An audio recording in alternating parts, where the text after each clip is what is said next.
Yes. Can people hear me? They can. Good.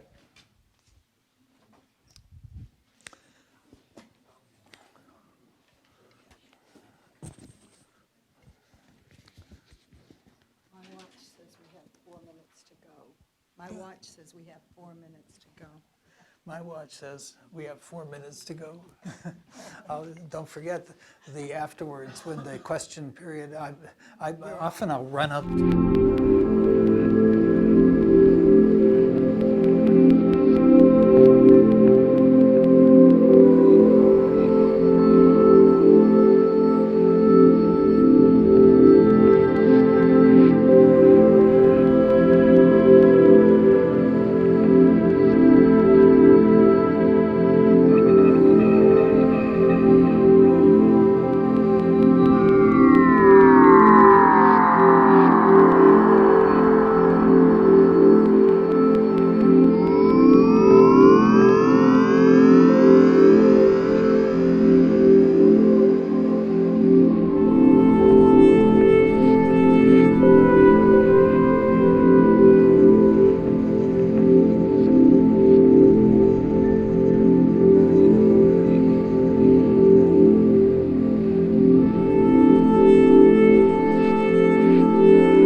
And another tomorrow at 4 in this same room.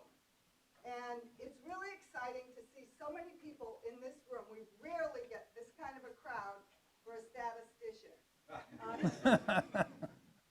And it's great to see our students and former students and friends from the stat department and friends from Japan all here to listen to this excellent talk.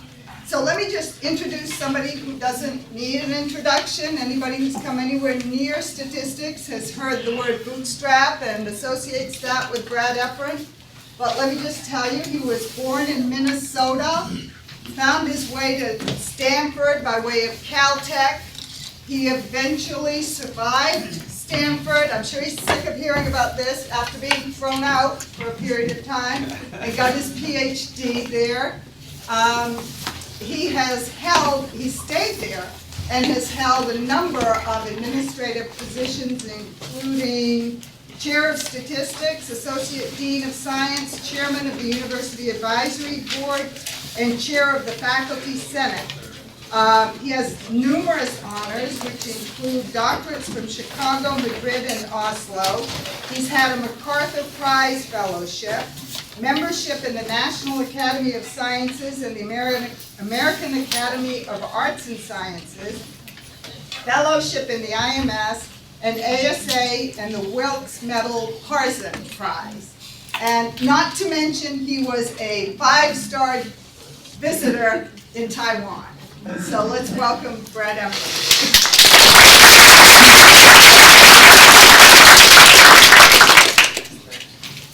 Thank you, Liz. Thanks for the invitation. 5-star is one more than 4-star. That's how they got me to go. You didn't get anything extra for it. It turns out. Am I audible in the back? Yes. Good.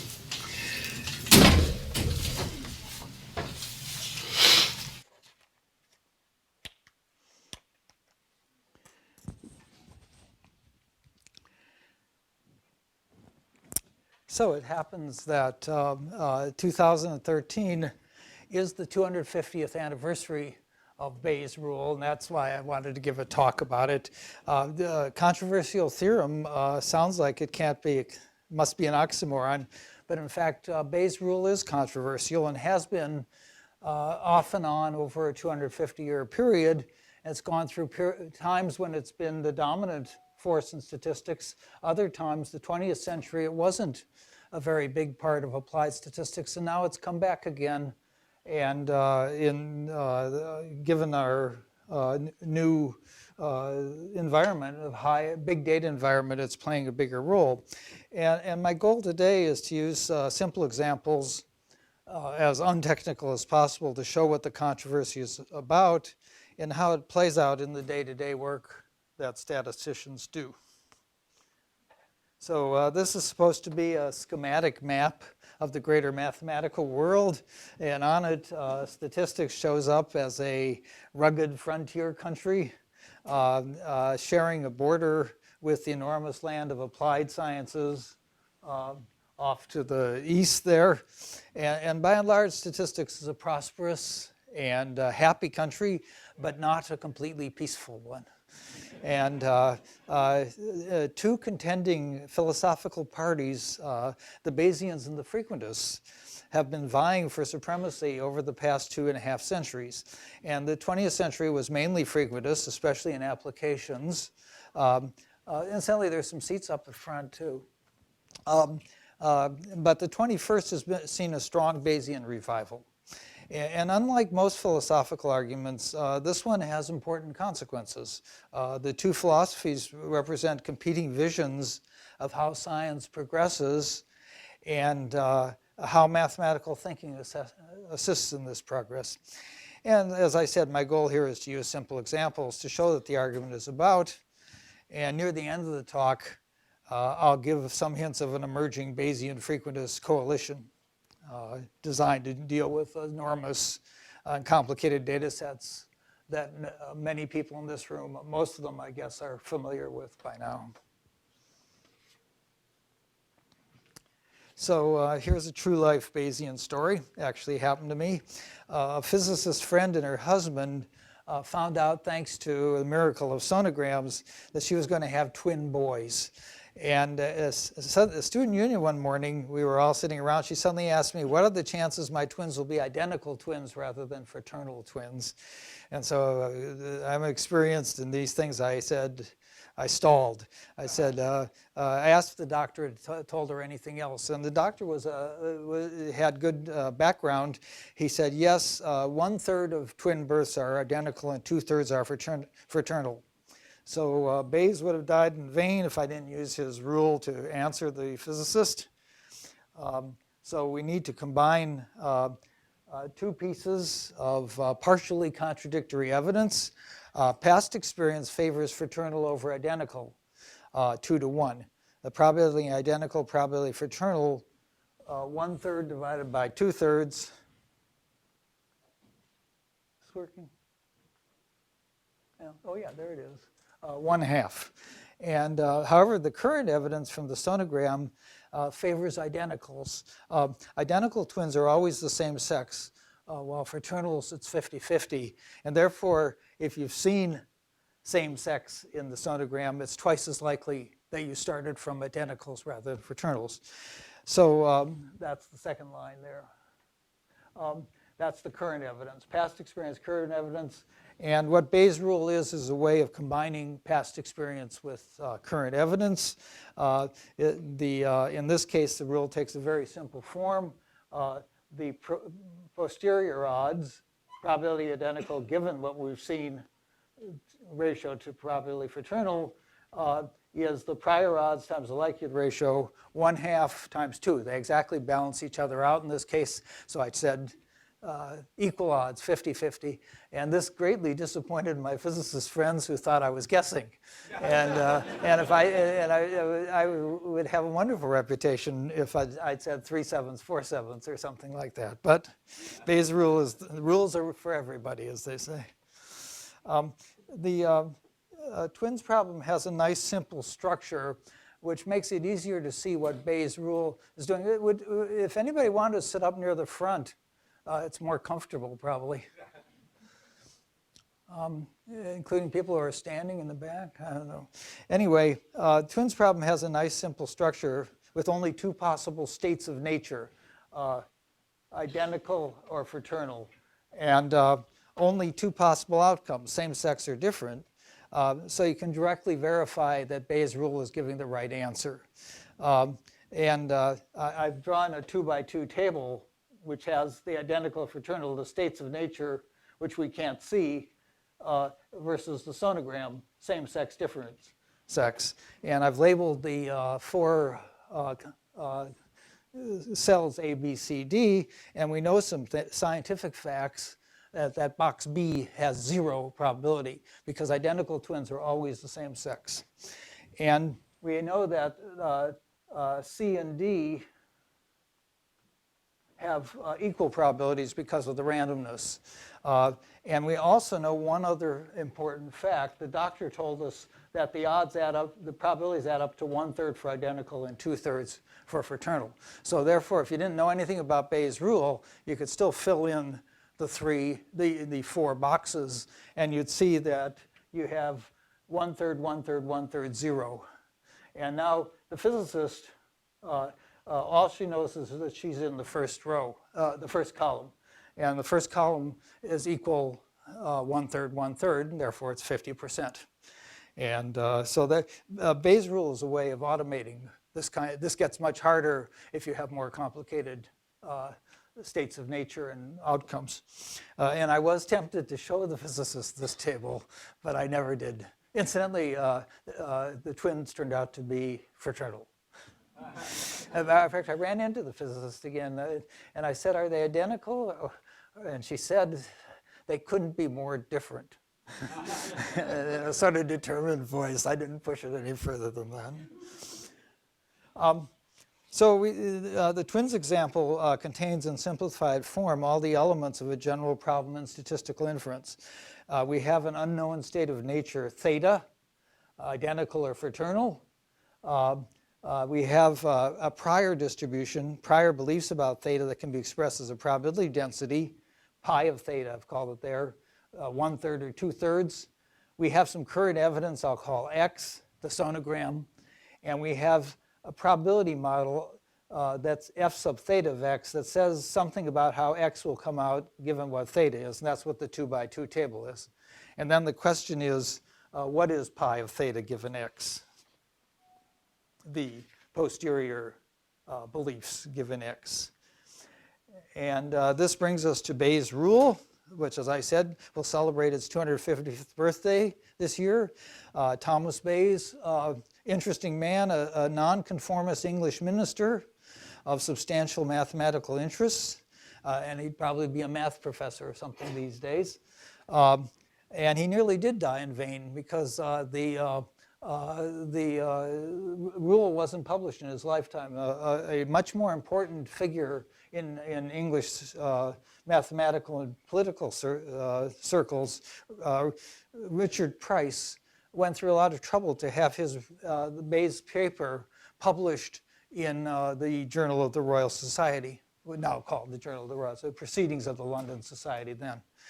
And the reason he went through so much trouble was partly the mathematical content, but it had something complicated to do with the belief with the existence of God. And Price wrote seriously that the theorem was a proof of the existence of God. And Bayesians since then have taken that quite seriously. A little anti-Bayesian joke there. And Bayes provided an elegant solution to the inference problem that automates the construction I carried out in the 2x2 table. Your posterior, it's in the red box there, the posterior beliefs are the prior pi of theta given x, some constant c that's just going to make things add up to 1, times pi of theta, the prior beliefs, times the likelihood function, f sub theta of x. The likelihood, you say likelihood function when you're emphasizing that x is fixed and theta varies. And we don't, the likelihood function has played a ever bigger role in statistics since Fisher's time. The doctor provided us with a very convincing prior distribution, presumably based on a large amount of census data, that the population proportion P of identical twins is 1/3. And Bayes' rule wouldn't be controversy at all if we always had genuine priors to work with. However, scientists like to work on new questions where prior experience is usually thin on the ground. And the Bayesian frequentist argument controversy concerns the use of Bayes' rule in the absence of genuine prior information. And for this we can thank, at least beginning, Laplace, the dominant scientific figure of the late 1700s and early 1800s, who seemed to have discovered Bayes' rule for himself. It's not clear. And he was followed Jacob Bernoulli in advocating the principle of insufficient reason, which is a fancy name for a very simple idea. Applied to the twins example, and in the absence of the doctor's information, this would say to take the population portion P to be a priori uniformly distributed between 0 and 1, that is, to use a flat prior. And Laplace's prestige was enough to carry the principle of insufficient reason through a century of scientific use. Venn diagram person in the 1870s began a counterattack carried out in the 1900s by Keynes and R.A. Fisher, who pointed out that the principle produced different answers if applied to the square root of P, say, rather than P itself. And this is a powerful argument and was one of the reasons Fisher was able to bring a new point of view to statistics, but it certainly didn't end the desire to use Bayes' rule in situations without genuine prior experience.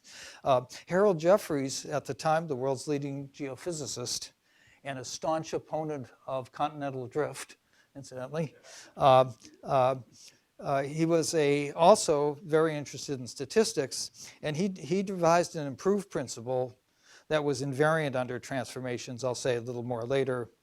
And for the twins problem, the rule would take the prior density for P, the population proportion of identical twins, not to be flat, but rather to be U-shaped.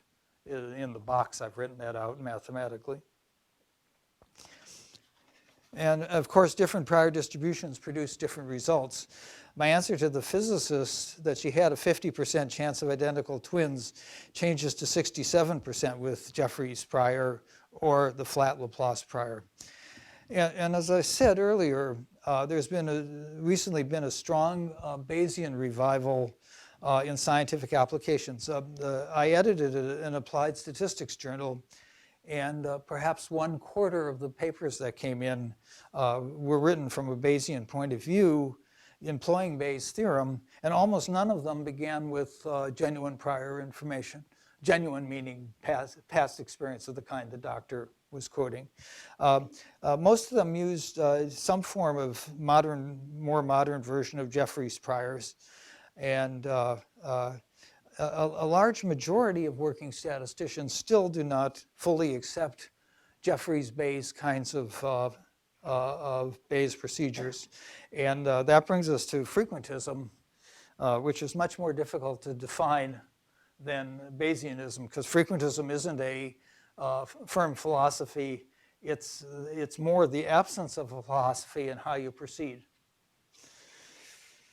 So frequentism begins with, and it says there, behaviorism, which was probably a good name for it. Frequentism is the name is due to Neyman, who was following earlier work von Mises' work on frequentist probability.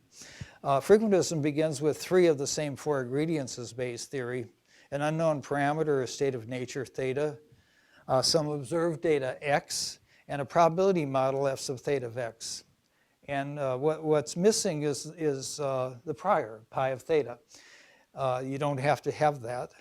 And in place of pi of theta, attention focuses on some statistical procedure that the statistician intends to use on the problem at hand. And here I've called it T of x, something like a test or a prediction or a confidence interval. And inference is based on the behavior of T of x in repeated long-term use. For example, a prediction rule might be shown to be correct at least 90% of the time, no matter what theta is. That's a typical kind of thing that frequentist statisticians want.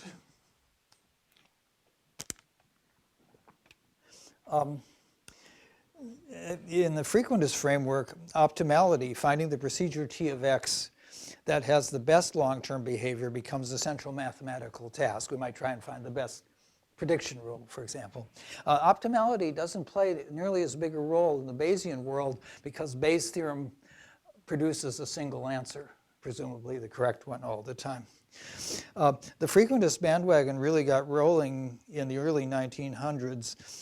Fisher developed the maximum likelihood theory of optimum estimation, showing the best possible behavior for an estimate, and Jerzy Neyman did the same for confidence intervals and tests. And Fisher and Neyman's procedures are such a perfect fit to the statistical problems of the 1930s and 40s and 50s, the amount of small data sets that individual scientists that collect, focus on individual estimates or tests that really pushed Bayesianism into a shadow existence in most statistical applications.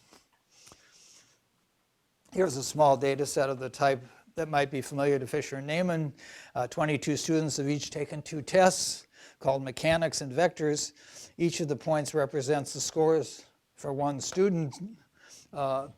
These students up at the top are the winners, top guns, good on both tests. These poor guys, the losers down at the bottom.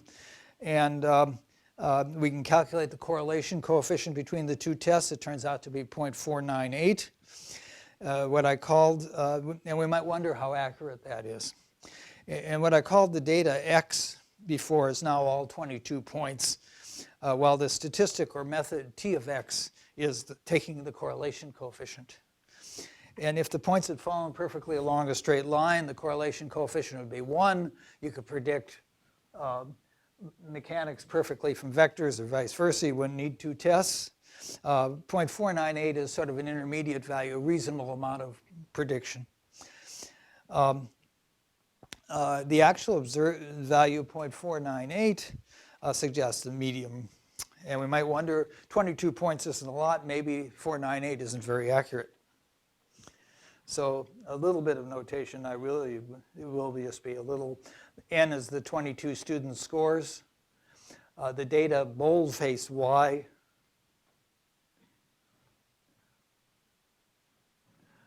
is the all 22 pairs of points. The parameter of interest, that is the unknown state of nature, theta, is the true correlation. The correlation we would see if we had a much larger sample than 22. You can imagine there's a huge population of students and we've only got to see 22. And now what I've called the sample correlation, now 0.498, I've now called that theta hat. And that's very important notation. That's Fisher's notation. And the notation emphasizes what hadn't really been well emphasized before, that you have a procedure and it's aiming to get at something underneath the procedure. Theta hat's going for theta. And the plus or minus question mark, well, that's the inference that either frequentists or Bayesians are supposed to provide. Fisher's first paper in 1915 derived the probability distribution for the correlation coefficient, what I called f sub theta of x before, now f sub theta of theta hat. And between 1922 and 35, he developed the theory of maximum likelihood estimation, which is still dominant in applications of estimation, more so in the big data world, surprisingly perhaps. And loosely speaking, MLE is the best possible frequentist estimation method. And I should say, as far as all this is concerned, it applies in the context of bivariate normal models, which I'll get to in a minute.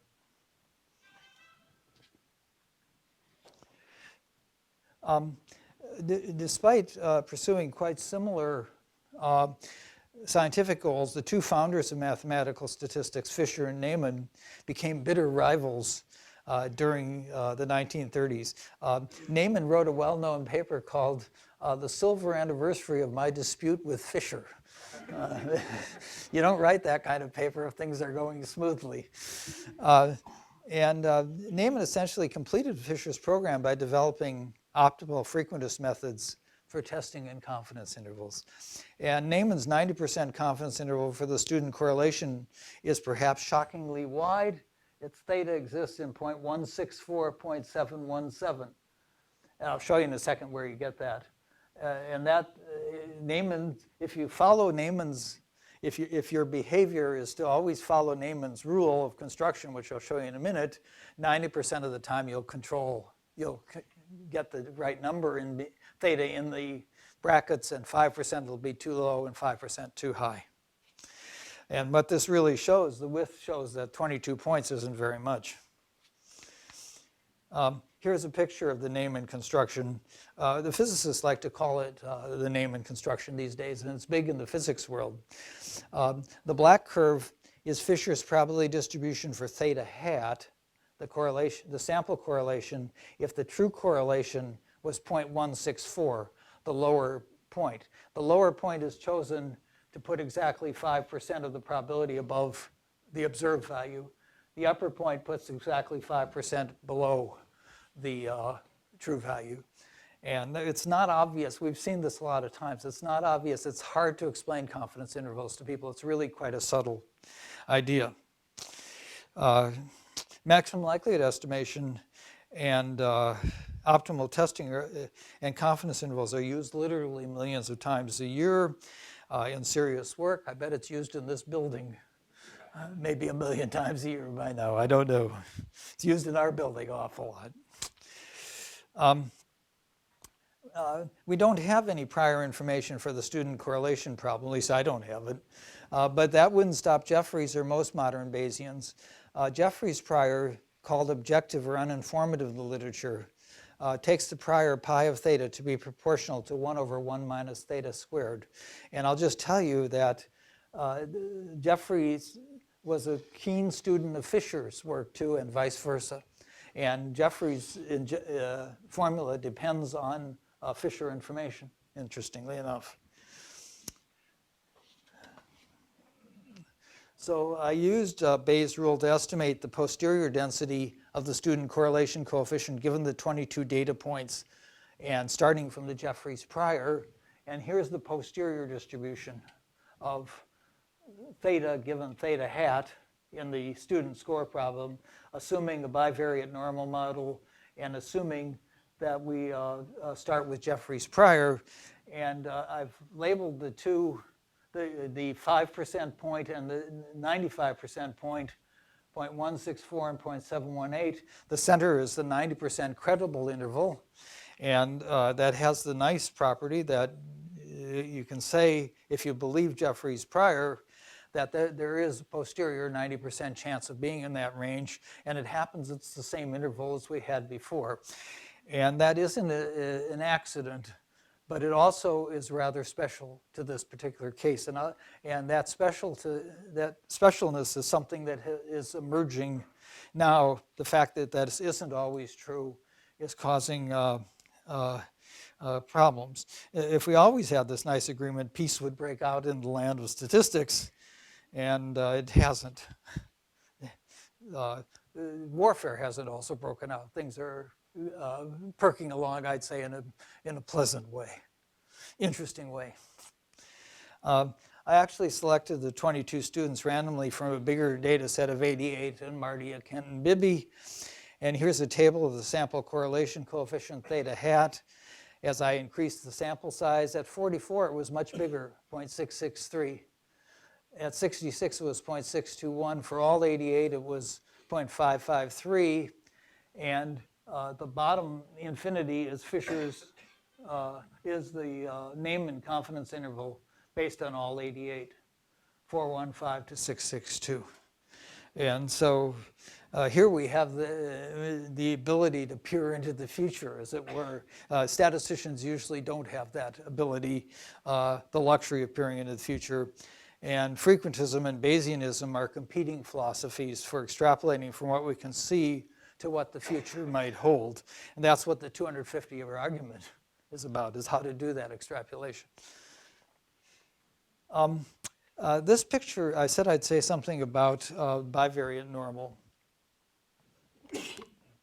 because it's played such a big part in statistical history. This picture represents the very first bivariate normal distribution. From 1886, it's due to Francis Galton, eccentric Victorian genius, early developer of fingerprints and scientific weather prediction, and best-selling author of adventure travel books. He was a peculiar man, but wonderfully peculiar, you might say. Each of the 1,000 points shows an adult child's height in the vertical axis and the average of the parent's height on the horizontal axis. And the big red dot at the middle is the two averages, which both were about 68 inches in 1886. And somehow Galton realized that the points were distributed according to a two-dimensional correlated version of a bell-shaped curve. And I don't know how he realized that. He was no mathematician, but he had friends who were, and they developed the formula for the bivariate normal density, which I'll show you. The ellipses show curves of equal density for the formula. It's rather beautiful. And Galton really was some sort of statistical savant. Besides the bivariate normal distribution, he used this picture to develop correlation, which he originally called correlation, and regression theory, called by him regression to the mean. Extremely tall parents have less extremely tall children, and vice versa, conversely. So here's the formula for the bivariate normal distribution in the red box. The top line is, we'll use more, we won't see the formula again. It's red. Y is distributed as a bivariate normal distribution with mean vector mu, that's a two-dimensional vector, and covariance matrix sigma, that's 2 by 2 symmetric positive definite matrix. In Galton's picture, I estimated mu by the red dot, 68, 68, and I estimated sigma by matching those, by fitting the best ellipses. In other words, I did maximum likelihood estimation for mu and sigma. And the main thing to note is that there's 5 parameters here, 2 means, 2 variances, and 1 correlation. And all of statistical theory gets more difficult and more interesting as you get into multi-parameter cases. In particular, usually you're interested in one parameter, maybe not one of the 5 that are there, and but you have to get rid of the other 4. And in modern usage, big data, instead of 5, read 5 million or something like that. So here's a more difficult problem. Instead of the correlation, before I took theta to be the correlation. Here, let's take theta to be the eigenratio, lambda 1 over lambda 1 plus lambda 2, where those are the eigenvalues for sigma.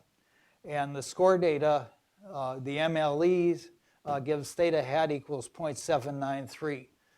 Nearly 80% are in the first principal component. And now I have plus or minus question mark. I'd still like to know how accurate that is. But what isn't true for this problem, I said the correlation problem was special. What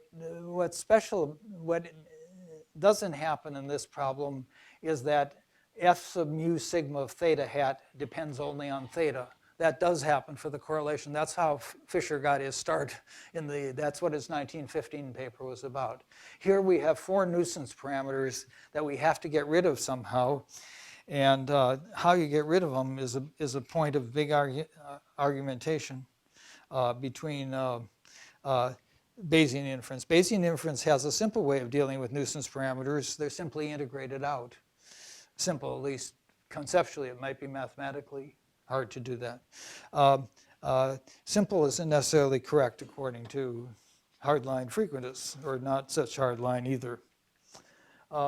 Here's the posterior distribution of the eigenratio given Jeffrey's prior on the 5-dimensional space. The dashed lines are the delimit the 90% credible interval. In this case, if you do the Neyman construction, well, you can't do the Neyman construction. If you use the Bootstrap to do the equivalent, you get the red dots as the 90% interval. And the difference is quite important here, and gets more important as you get into higher dimensions. So, a little bit about the Bootstrap. I began this talk from a point in 1763, and so far barely progressed past 1950. Since then, modern scientific technology has changed the scope of the problem statisticians deal with. And as I'll show last, data sets have become inflated in size by factors of millions, often with thousands of questions to answer at once, with an ocean of nuisance parameters. And statisticians have responded by computer-based automation of both frequentist and Bayesian theory. And the Bootstrap is a frequentist machine that produces Neyman-like confidence intervals far beyond the point where theory fails us. And here's how it produced the eigenratio interval, the red points on the previous slide. We began at the top line with the original data and the bivariate normal model. We get the MLEs, mu hat, sigma hat, theta hat, 0.793. The Bootstrap part is in the second line there, the third line, I guess. And Bootstrap data, we resample from the maximum likelihood estimated distribution.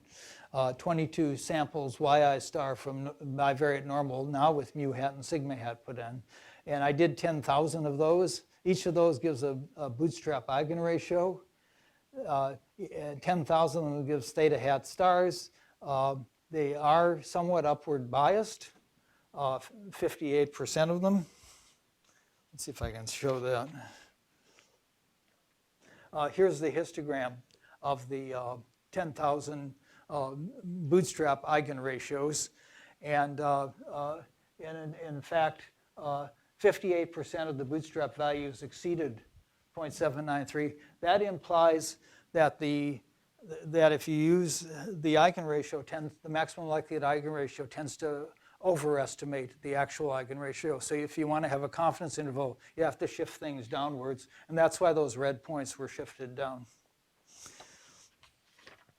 The Bayesian world has also been automated. Gibbs sampling, I originally gave this talk at something called the Gibbs lecture. So I was trying to get Gibbs' name in here. And actually, this is pretty perfectly natural.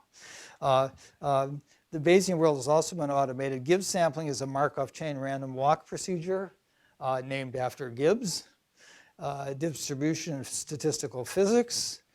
Given the prior and the data, Markov chain Monte Carlo, MCMC, a tremendous hit in the 21st century, produces samples from an otherwise mathematically intractable posterior distribution. And incidentally, the idea has something to do with Los Alamos and the A-bomb and the H-bomb, but there's nothing ominous about it these days. And MCMC theory is perfectly general, But in practice, it seems to favor using convenient, uninformative priors of Jeffrey's style, which has a lot to do with their dominance in current Bayesian applications.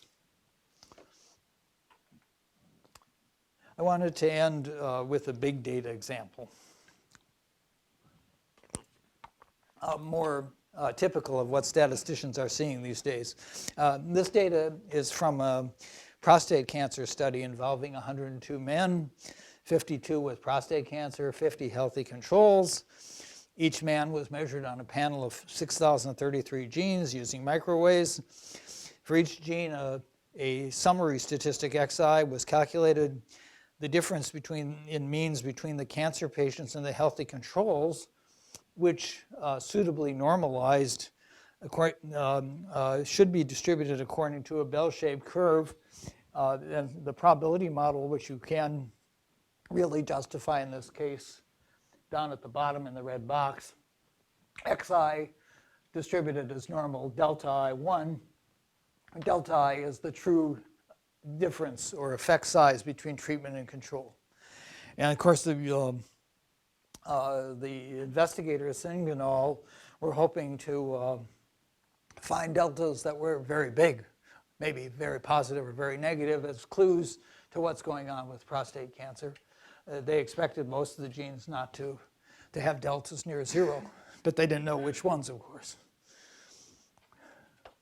And here's the green histogram shows the 6,033 effect sizes, xi.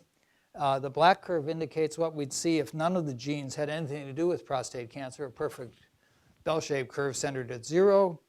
Fortunately for the investigators, that doesn't seem to be the case. If you just look at the right here, here's these are the 10 biggest ones. Gene 610 is the winner, 5.29. You don't really expect to see that if the delta is zero. But you have to be careful here.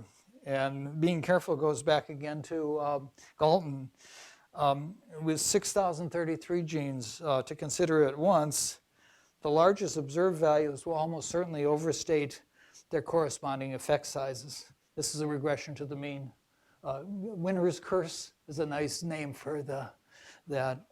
And it's won for two reasons. It has a genuinely, gene 610 has won the contest to be the biggest out of 6,033. And it's won for two reasons. It has a genuinely large effect size, and it's been lucky. The noise has thrown it away from zero rather than two, or else it wouldn't be the winner, probably. There's lots of other contenders hanging around here. And the question is how to compensate for the competition effects and get honest estimates for the winners. And this is a case where there's a intriguing Bayesian analysis, let's just say for one gene.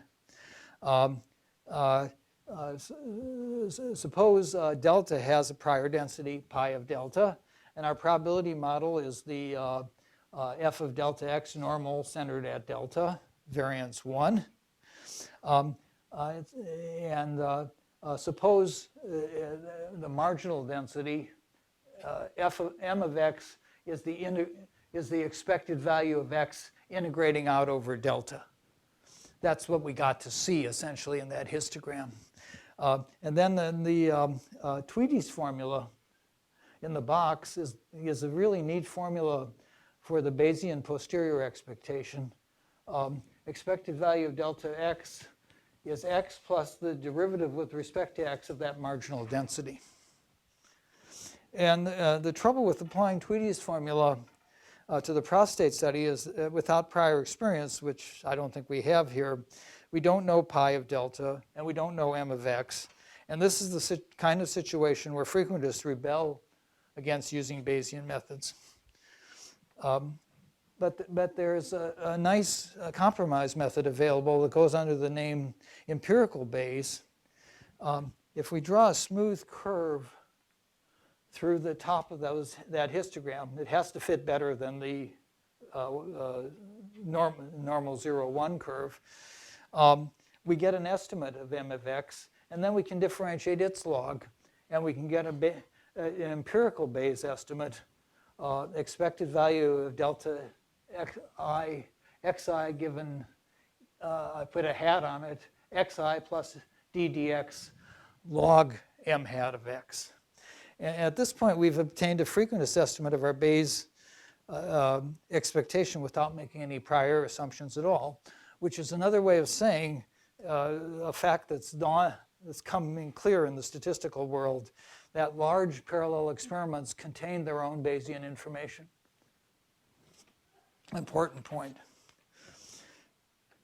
This graph shows the empirical Bayes estimation curve for the prostate study data. For gene 610 at the far right, the estimate is 4.07, not 5.29. So that's the regression to the mean effect gotten it this way. Likewise, all of the xi are shrunk back toward 0.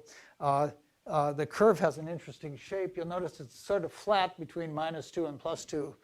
Most of the genes are in there, 93% of them. That says that most of them have delta about 0, just what we hoped.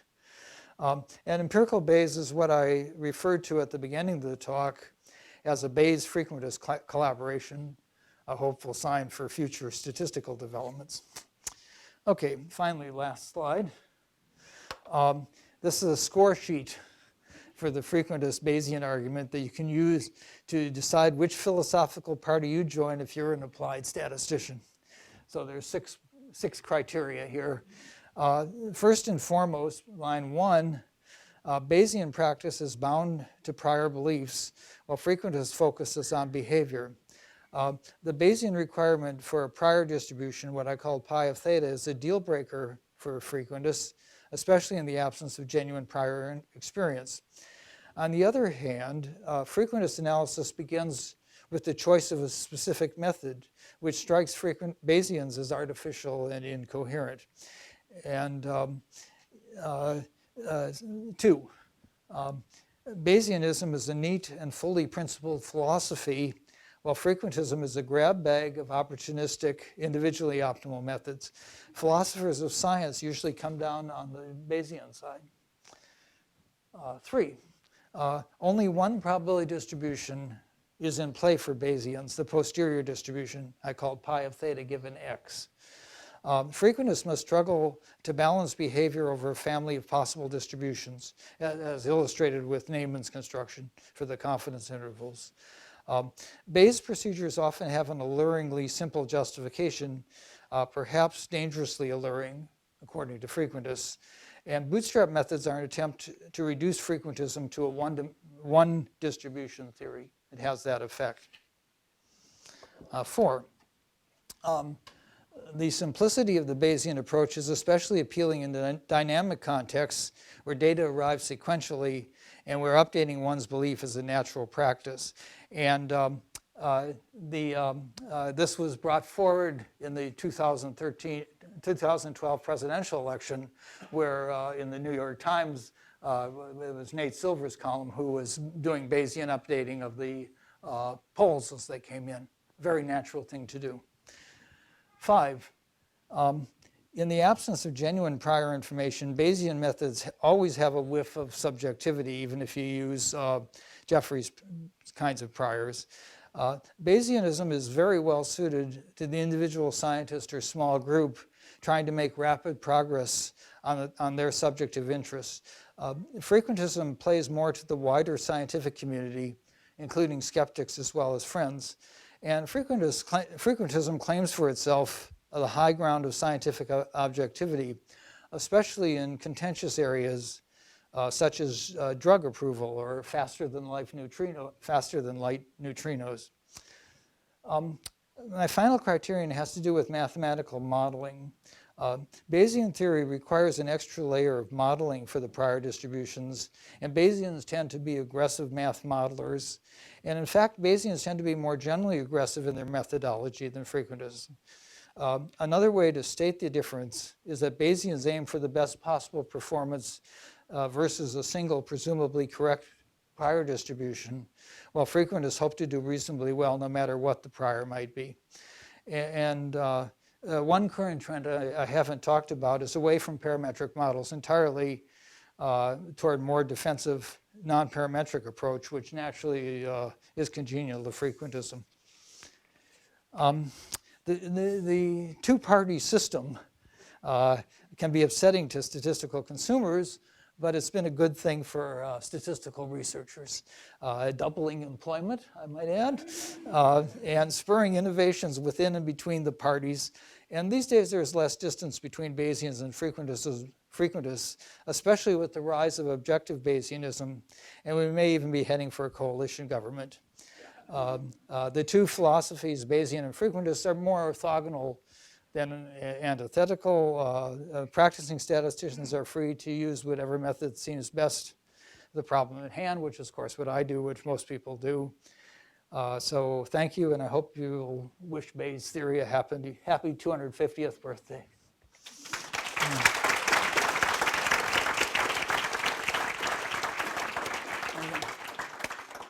Wow, the crowd doubled in the interim.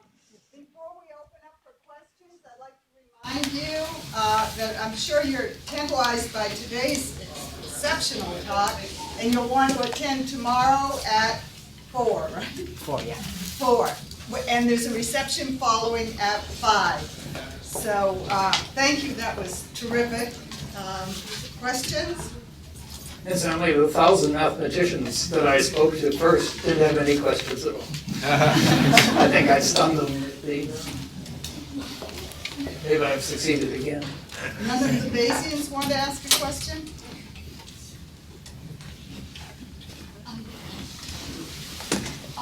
You mentioned about you.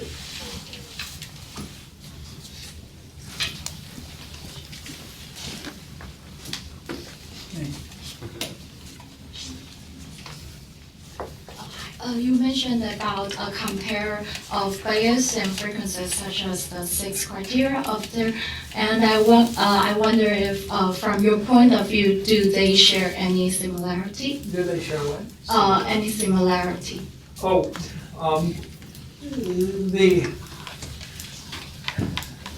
so that's a good question. What are the similarities? Well, of course, really both methods are trying to do what philosophers often claim is impossible, which is work from specific evidence to general theory. Deduction goes the opposite way. You think of an axiom and you see what the results are. Induction, both Bayesian and frequentists are trying to do induction. You see some data, you wonder what the general theory is. What's theta given theta hat? So basically they're partners in hand. I find that both ways of thinking are especially useful in different situations. And Bayesian inference often enables you to get to ideas quickly, and then you can sometimes see that you're being too aggressive. And I often fall back on frequentism then as a method for making sure that I'm not being too optimistic.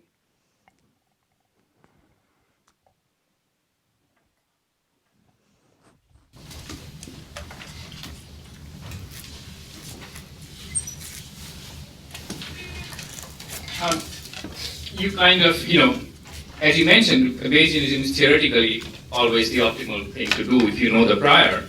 But you mentioned that, in the modern world, often we don't have enough prior knowledge. And I'm just wondering, is that genuinely because the information isn't there, or because we're not putting in enough of an effort to elicit the prior? I mean, scientific knowledge in all fields is also increasing enormously. Yeah. And so why should we treat each problem kind of on its own rather than a continuation of scientific knowledge? Well, I might have been extrapolating too much from my own experience.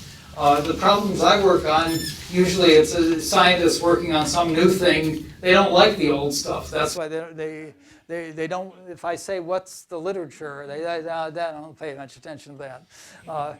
In other areas, I suspect there is a lot of build-up knowledge, and in that case, you should certainly use it. But scientists want to move ahead and do new things. Nobody wants to do old things. And by definition, it's hard to elicit a prior, as they say. So there was a period in the late 20th, not so late 20th century, when eliciting priors was a big deal from experts. But I don't think that worked out ever very well in that unless you're very skillful at doing the elicitation, it usually didn't, in my experience, didn't work very well.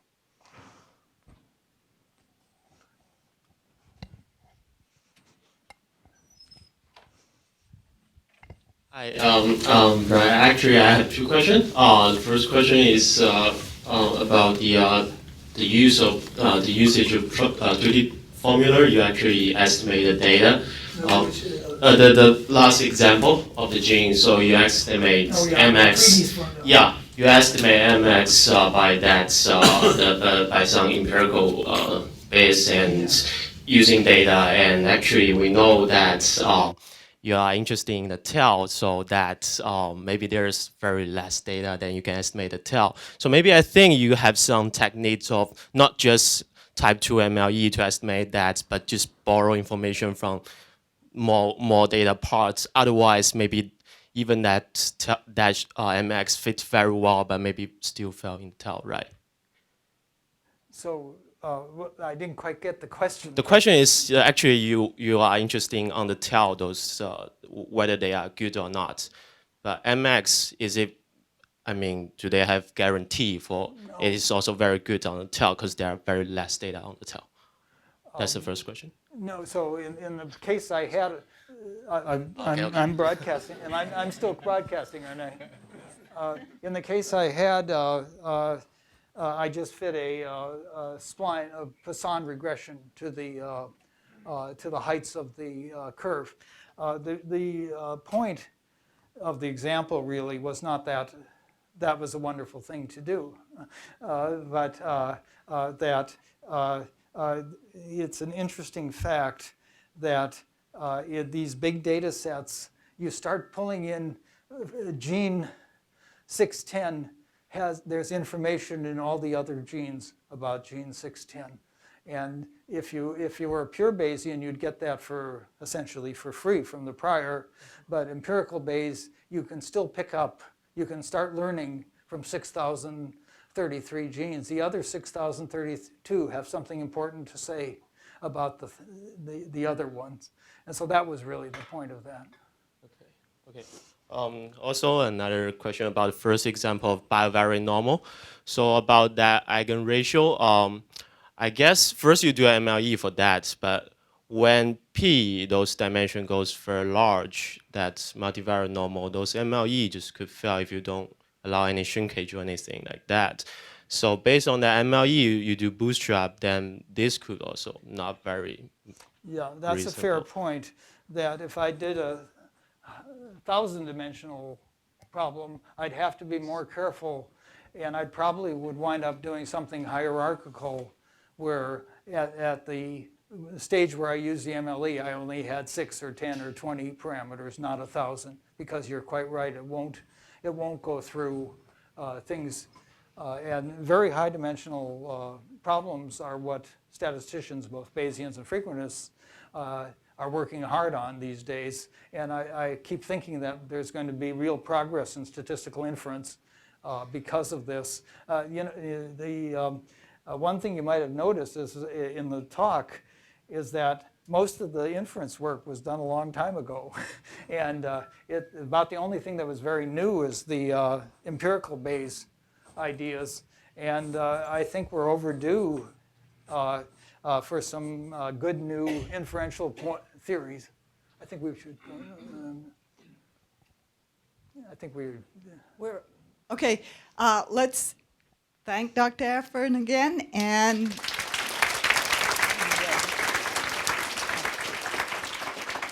you can have more tomorrow.